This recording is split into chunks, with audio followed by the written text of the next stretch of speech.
Thursday afternoon, I'm sitting here listening to Jackman Harlow, and I was thinking to myself, why do people have such a hard time being around confident people? Like, I was thinking about it, I was like, I think a lot of the times, like, people have an easier time being friends with someone who, like, doesn't like themselves than being friends with someone like me who's, like, very confident and just, like, a ray of fucking sunshine. And I was thinking about that, and I'm like, why is that? And then I realized it's because people like me force you to be better. But if your friends are not feeling so good about themselves, like, if anything, like, they're just kind of a burden on you, because it's just like you feel responsible for making sure they feel good about themselves. And I used to be that kind of person too. It's like I've like been simultaneously these joints that I buy sometimes, they say feel good, save the planet, and I just feel like that's a message that everyone needs to hear. But yeah, so I do think that confident people, like, people have a hard time being around us, again, because we are, like, it's naturally in me to show you, and it's not even like I go around pointing out to people, like, you could do this better, you could do this better, you could do this better. It's just like, that's how I treat myself. Like, I'm a solutions-oriented person, and I like myself, and I'm focused on feeling good a majority of the time, and I don't really like to, like, give in to negativity, or, like, if I'm sitting around with someone and they start to, like, talk negatively about just all kinds of stuff that's out of their control, I'm just like, okay, well, like, what, like, why are you making me listen to this? Like, it's not good for my brain waves, like, I'm the kind of person that, like, I'm gonna put you on to, like, books that are gonna change your life, and, like, podcasts and stuff that are gonna change your life. And actually, one time I thought I met a friend who was like this, but it turns out she was just trying to, like, get me into her cult or something. This is crazy. I should do, like, a whole video about this one day, but it's called, like, Amway. And this was, like, so I had an apartment to myself in Calgary, like, for, like, 2 years, probably, like, almost a year ago now. But anyway, so I lived there from when I was, like, 23 to 25. And so, like, the entire time I was there, I only, like, the amount of people I hung out with, I can probably count on both my hands. But anyways, there was a few thrift stores, like, not far from my apartment, so I would, like, walk over there and just, like, go thrifting sometimes. And, like, a lot of the time when I go out in public, I wear, like, headphones and sunglasses so that, like, people don't just randomly approach me. But this girl, like, came up to me and started talking anyways, so I, like, took my headphones off and started talking to her. And, she just, like, she seemed really nice and everything, so we, like, exchanged numbers and whatever. And I thought, like, oh my god, like, how fun, like, a friend to go thrifting with or something, you know what I mean?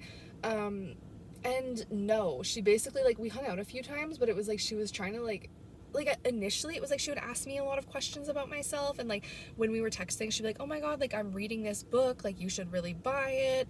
And I was like, oh my god, like, I'm reading this book. I was reading, like, Soul Without Shame or something at the time, which is, like, an amazing life-changing book, right? And so she's, like, sending me photos of her book, and I'm like, oh my god, like, this is what I read, And it's like she would just keep going back to, like, oh my god, like, you need to buy my book. Like, you really need to buy, like, this book. And I'm just like, oh, like, maybe when I'm done my book, And I think, like, the third time we hung out or something, she was just, like, she introduced me, like, to her mentors or something. Like, dude, I don't even know. It was weird. But basically what they want you to do is they try to convince you that, like, if you start selling their products, like, you can be a free person. It's like, oh my god, you just need to, like, toil away laboriously for, like, 5 years and sell your soul to Amway and, like, get everyone using our products, and then you can be a free man encouraging other people. But, like, I don't, it was just...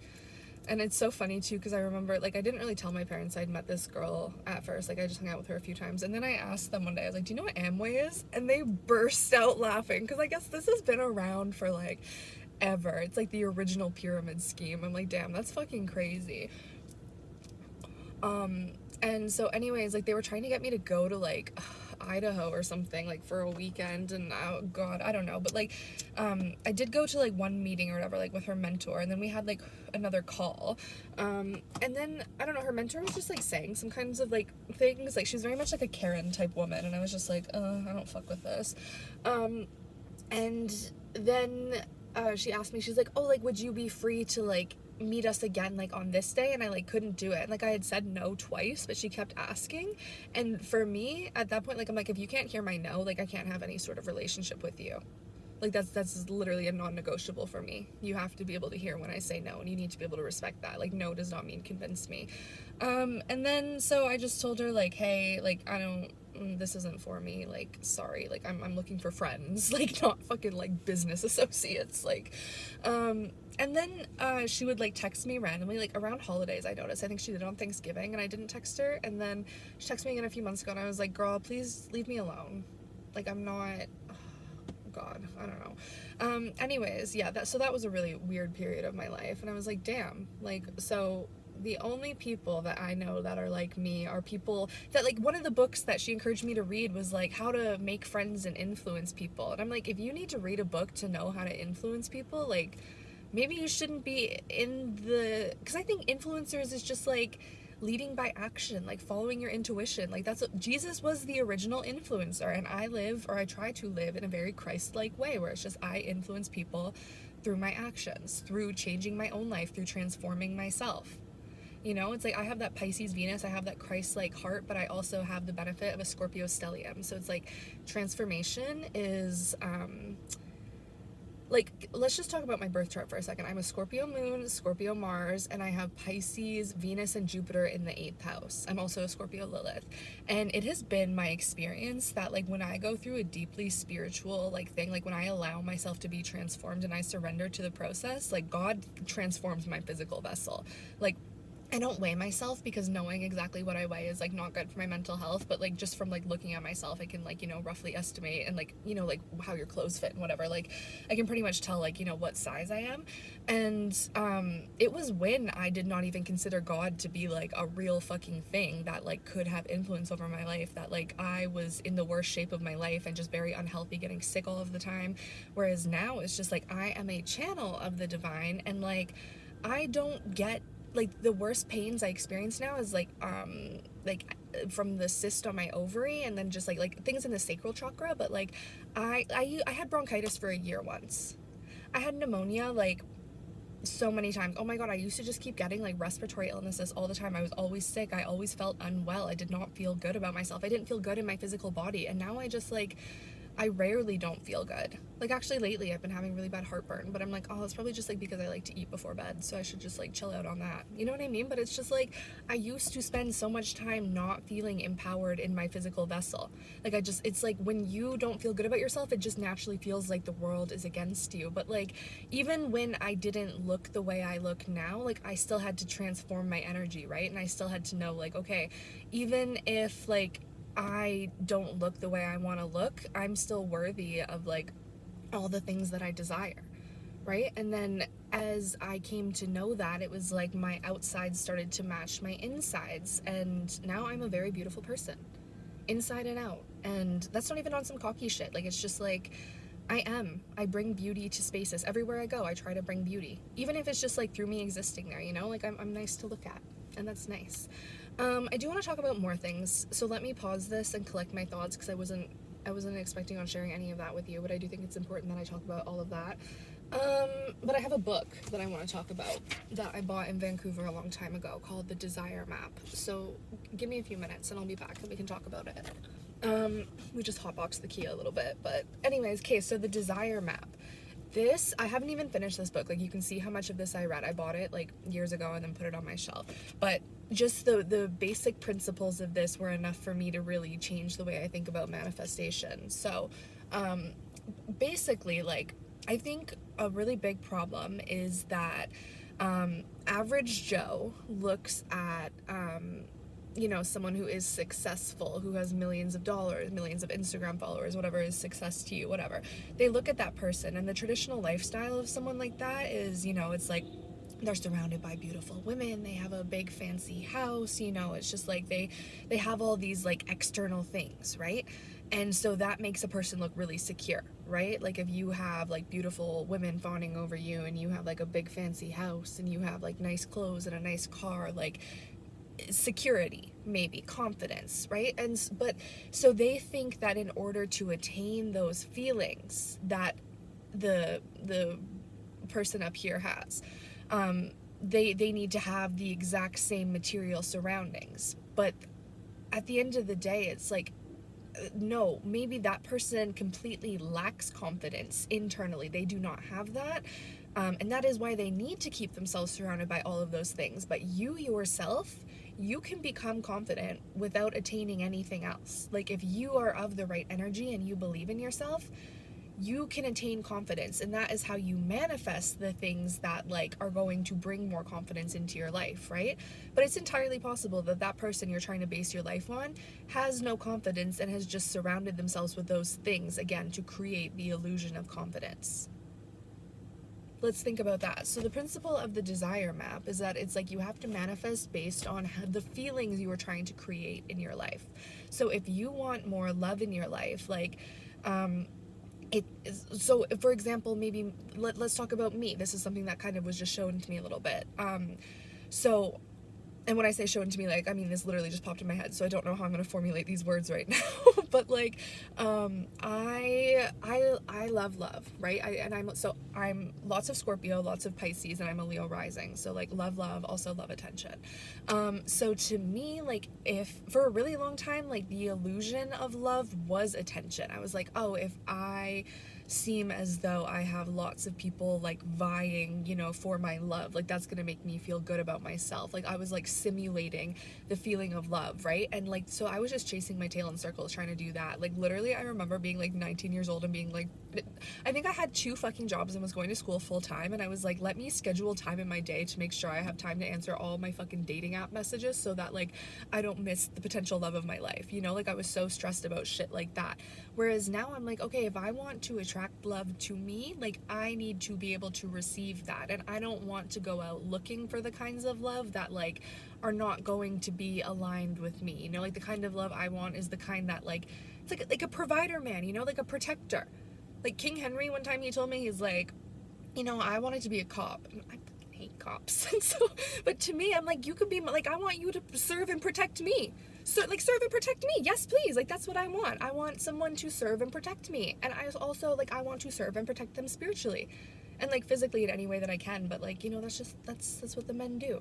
They serve and protect the divine feminine. And so then in order to, like, manifest love to me, it's like I have had to cultivate it within myself. Like I've had to come to the understanding, like, okay, love never leaves me, and just because I don't have a romantic partnership, that doesn't mean that I'm in lack. It does not mean that. It does not mean that there is no love in my life. I just need to open my eyes and look for instances of it. Like right now I'm sitting in my car, right, and there's like it's a windy day, there's just the trees are blowing in the wind. That is love. That is God. That is the earth. Like the earth is alive, and there is love in that. And to be able to see that, like, that is a gift that a lot of people lack these days. But being around people like me who feel good about themselves and who are open and receptive to life, if you are brave enough to do that, if you are brave enough to be on this journey with me, I love you. Look, there's a person walking their dog. That's love. Show love to animals. Show love to all living creatures. Everything is alive, and that is so beautiful. There is love in the air, big love. And Venus is going retrograde. So we had, astrologically, we're coming out of a Mars retrograde. Mars is like the masculine, and then we're going into a Venus retrograde. Venus is like the feminine. And so it's like, it's in Aries right now, and then it's going to go retrograde back into Pisces. And that is when the magic is going to happen. Something is telling me. We'll see. But anyways, I'm just going to open this book and read some of the things I highlighted to you. Let's see. I feel like I could do some sort of fucking program. So we wrote out a bunch of positive feelings, then we asked ourselves, what can we do to feel that way? That is a simple, literal action step you can take today towards feeling better, towards changing your life, is literally just becoming conscious of, how do I want to feel? And then when you don't feel that way, look at your life and be like, okay, like what? You have to take accountability for the role you play in your own suffering. Okay, so if you're unhappy, what are you doing to create unhappiness? Like, it could be as simple as shifting the way your brain is looking at the situation. Like, if I'm ever really lonely and like in lack, I just have to shift my mindset again into that love space and just be like, okay, where can I see love? Where can I see love? Where can I see love? And like, how can I create love? If I really feel like there's none around me, how can I do it? How can I channel fucking Jesus right now and bring some love into this situation? Because sometimes it's like, it's as simple as that. But if I'm to sit there in lack and go out chasing love and attention from all kinds of sources just because I'm not getting it from like the source that feels most important to me, it's like, no, then all I have to do is make the source that feels most important to me myself, and give myself some love. You're not chasing the goal itself, you're chasing the feelings that you hope attaining those goals will give you. Clutter is a choice, anger is a choice, resentment is a choice. So are spaciousness, flexibility, laughter, compassion, tenderness, and resilience. And that's true. Like, if you're spending the majority of your time being angry, or you're dedicating the majority of your time to just like something you're addicted to that's not serving you or serving other, like, how, like, there's no room in your life then for goodness to come to you. It's like you need to clear out the old. It's spring cleaning season, bitch. And actually, another thing I want to tell you guys about, I was so overcome with spirit yesterday. Oh my god, I bought myself a rosary, right, like from like Ireland. I slept with it for the first time last night, and I woke up just like Holy Spirit on fire, okay? And I was sitting in the Starbucks parking lot, and this song that we used to sing in elementary school choir class, I have not heard this in decades. Here I Am, Lord. And so, oh my god, it's really beautiful. And I could read the whole entire thing. Maybe we'll do like a whole Here I Am, Lord video. But it just, like, on the chorus, it says like, I will go, Lord, if you lead me. I will hold your people in my heart. Oh, that always, oh my god, it literally makes me emotional. I will hold your people in my heart. That is so beautiful. That is how I feel, because like in the Perks of Being a Wallflower video, I was talking about like how the main character Charlie, he's a very deeply sensitive person, right? He holds people in his heart. He feels their pain, and that is what I do. And so that is why I have to like put up walls, you know, and like boundaries, and not allow myself to like suffer for other people. But it's like I do have the capacity to feel others so deeply. I hold them in my heart, and I feel things for them that they might not even be capable of feeling themselves. And that is so beautiful. And I love that. I love being tapped into the side of me and knowing that like that is my purpose. Because like when I get lost in the sauce, I lean way too much into like my siren like sexual energy, and I'm like, that's just not my purpose. Like I have like I'm a hot girl, I have great sexual energy, whatever, but it's just like that, I don't want to give that away freely, you know? Like there's so many girls on the internet just giving out their cooters for free, and I'm like, we need to rise up. Like this is not divine feminine. When you get clear on how you want to feel, you may find yourself going after different things, and you may find yourself going after them in a different way. So you have to trust that process. Is there anything else in here? Never underestimate the power of wanting. That has been shown to me, okay? I am holding a vision. I've never wanted something so bad in my life, and instead of being ego-based about it, I'm just really trying to focus on like the seeds that I am sowing day by day rather than what I am reaping, because I know that if I sow the seeds and I do the work, a harvest is coming. I just can't worry too much about exactly what the harvest is going to look like. My job is just to sow the seeds day by day. Through our wanting, we come to know more of ourselves, each other, and life. And that's true. It's like I could not be my authentic self to you if I did not know what I wanted, if I was not sure, you know what I mean? Like, because I have lived life. Like, I'm 26 years old. I've done some crazy shit. And I figured myself out. I know what I like. I know what I don't like. I know what I stand for. And if you stand for nothing, you'll fall for anything. I heard that in my head yesterday. Desire is at the root of our divine impulse to evolve. Desire leads the way home. So I really do feel like the old earth way is like the way of like accumulating mass riches and everything like that. Like, okay, so let's look at King Henry, for example. So he is a if you want to know your destiny in life, look at your north node in your birth chart. So he is a Scorpio north node, Taurus south node. So south node is kind of like the energy you're coming out of in this life, or in the past life. So it would make sense, you know, if him and I are just coming out of this life where we were fucking King Henry and Anne Boleyn, then like, what did King Henry have? Mass fucking wealth. He was focused on like attaining riches and just like securing his kingdom.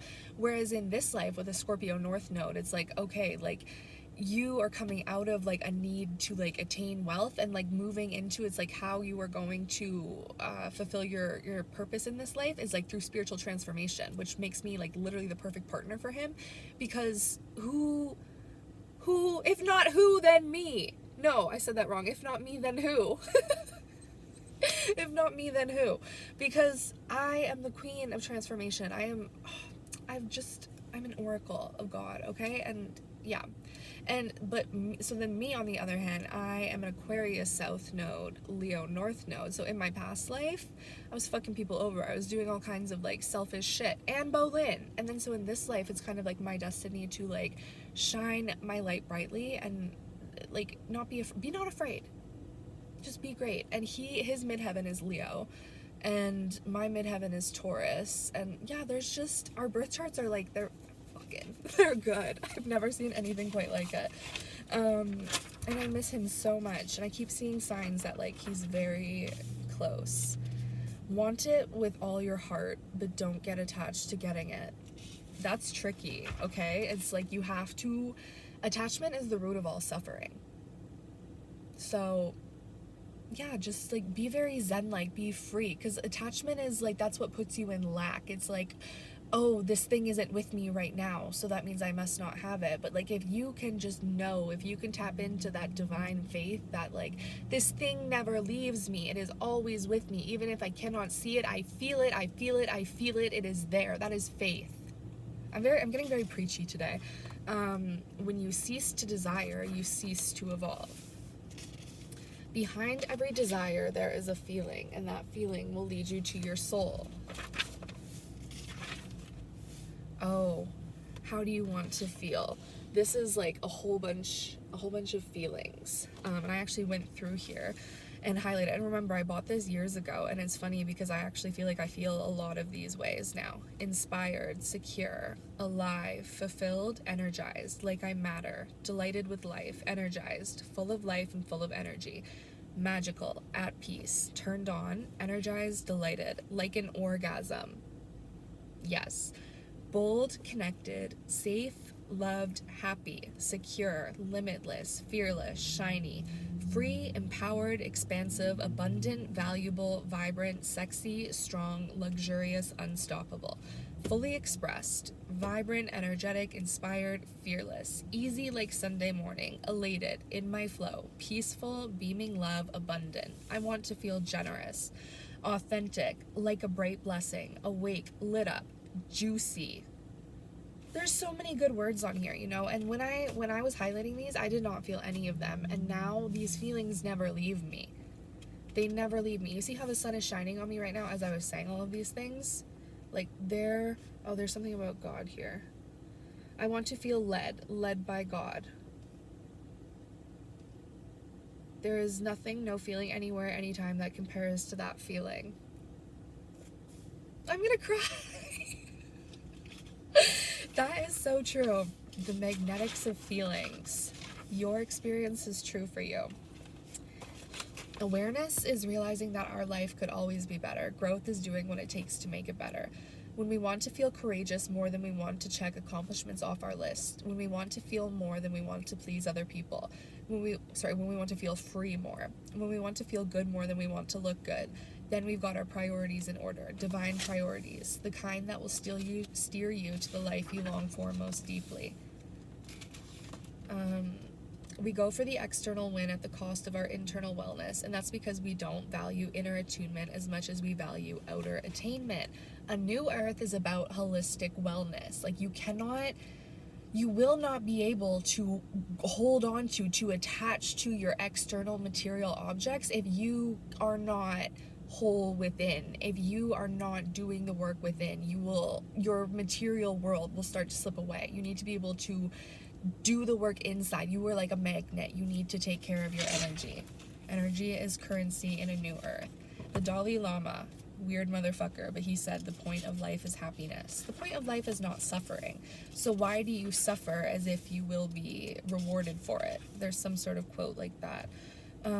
You can't always choose what happens to you, but you can always choose how you feel about it. Being able to experience peace, even appreciation, when you're in a tough situation is a result of being in touch with your soul. As long as you feel inspired, your life is being well spent. So make sure that you are plugged into inspiring sources. Like, I watch people on YouTube that inspire me. I don't watch like TV or anything, you know what I mean? Like I read about like what's going on TV because I edit articles about like all kinds of shit like that, whatever. But like, I don't like, you need to really protect the beautiful garden that is your mind. Okay?